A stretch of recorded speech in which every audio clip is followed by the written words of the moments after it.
दोस्तों, हमारे भारत में कई ऐसे किले हैं जो इतिहास में अपनी अलग अलग वीर गाथाओं के लिए जाने जाते हैं। लेकिन इन सभी किलों में एक किला ऐसा भी है जो इतिहास के सबसे शक्तिशाली राजाओं के हमले झेलने के बाद भी हमेशा विजयी रहा।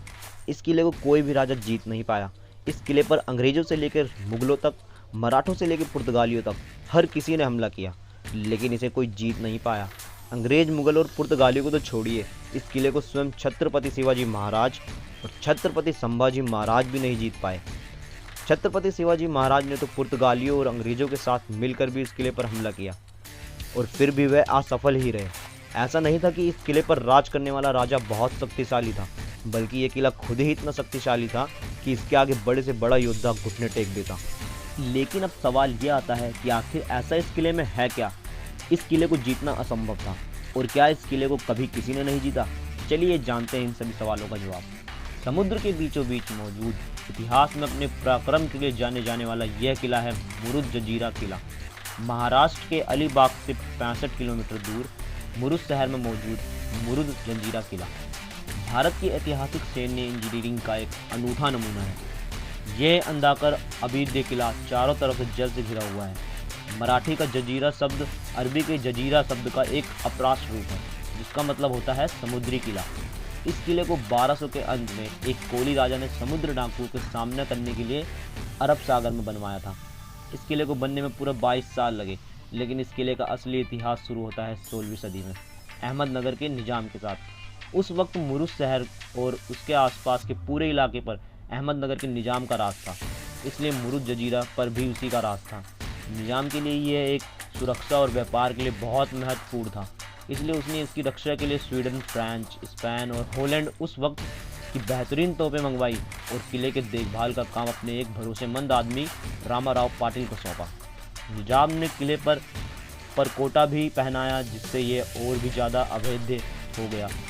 जब किला और ज़्यादा सुरक्षित हो गया तो रामाराव ने निजाम के खिलाफ बगावत कर दी और किले पर अपना राज जमा लिया।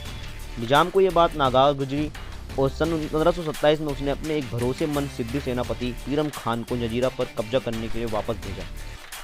वैसे तो पीरम खान एक कुशल और चालाक योद्धा था, लेकिन जब वो इस किले को फतेह करने गया तो उसे हवा नहीं लगी और कई महीने तक यूं ही भटकता रहा, लेकिन उसे पता ही नहीं चला कि वो किले को कैसे फतेह करेगा।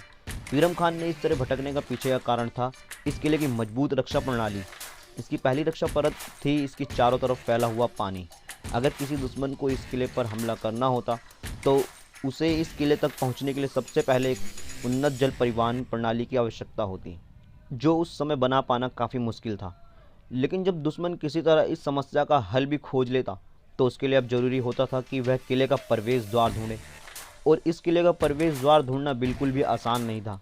इस किले को इस तरह बनाया गया था कि इसका प्रवेश द्वार सिर्फ तभी देखा जा सकता था जब शत्रु बहुत ज़्यादा करीब आ जाता, और जब दुश्मन किले के बहुत ज़्यादा करीब आ जाता तो किले के अंदर मौजूद तोपों से उस पर हमला शुरू हो जाता।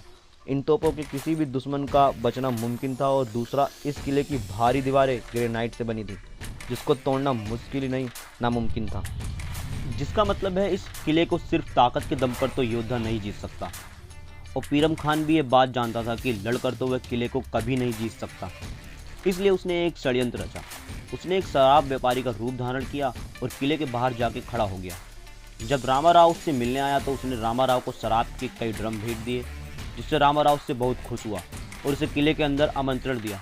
रात को रामाराव ने शराब व्यापारी के भेष में गए पीरम खान के लिए एक दावत रखी, जिसमें उसने और उसके सैनिक ने खूब शराब पी और नशे में चूर हो गए। मौका देख के पीरम खान ने अपने सैनिक को अंदर बुला लिया और रामाराव पर हमला कर दिया। रामाराव के सैनिक कोई कुशल योद्धा तो नहीं थे, बस में मछुआरे थे, और दूसरा वो नशे में चूर थे। इसलिए पीरम खान ने आसानी से रामाराव को हरा दिया और किले पर कब्जा कर लिया। उस रात रामाराव के करीब 15 सैनिक मारे गए। निजाम ने यह किला पीरम खान को सौंप दिया और पीरम खान ही पहला और आखिरी सेनापति बना जो इस किले को भेज पाया।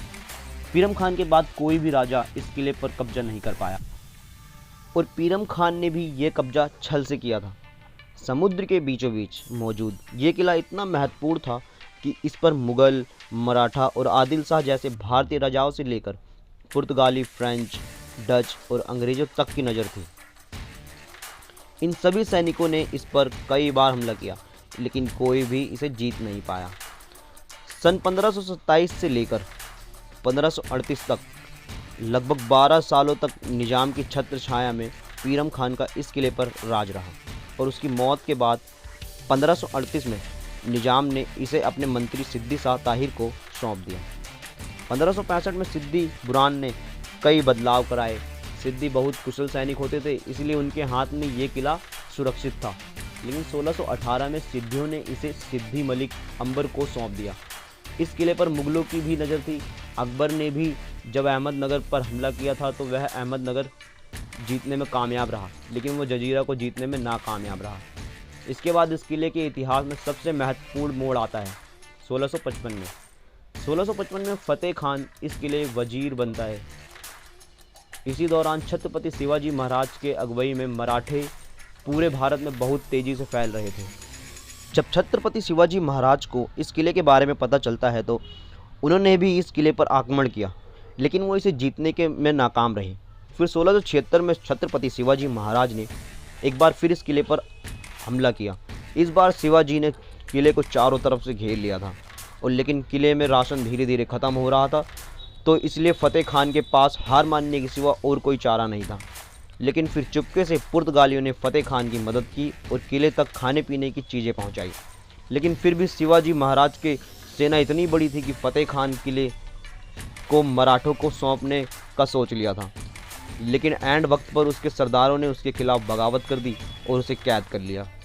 इन बाकी सरदारों ने बाद में मुगलों से मदद ली और इस तरह एक बार फिर छत्रपति शिवाजी महाराज को खाली हाथ लौटना पड़ा।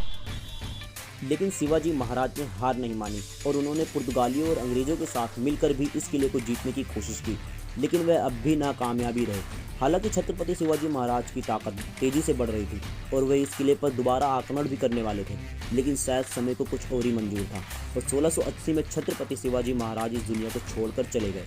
उनके बाद उनके बेटे छत्रपति संभाजी महाराज गद्दी पर बैठने लगे और 1682 में वे भी जंजीरा को जीतने की कोशिश करते हैं, पर उन्हें भी नाकामयाबी ही हाथ लगती है। इसके बाद छत्रपति संभाजी महाराज जंजीरा से 8 मील दूर 22 एकड़ में फैला पद्म दुर्ग बनाते हैं। पद्म दुर्ग भी जंजीरा जितना ही महत्वपूर्ण और शक्तिशाली था। छत्रपति संभाजी महाराज की मौत के बाद मराठों की जल सेना प्रमुख कान्होजी आंग्रे भी अपनी कुशल युद्ध नीति से कई समुद्री किले जीतते हैं, लेकिन वो भी जंजीरे को जीतने में नाकामयाबी ही रहे। फिर भारत के आज़ाद होने के बाद ये किला भारत सरकार के कब्जे में आ जाता है। तो भारत के इतिहास में महत्वपूर्ण स्थान रखने वाले इस अजय मुरुद जंजीरा किले के बारे में आपका क्या मानना है? हमें कमेंट के माध्यम से ज़रूर बताएं।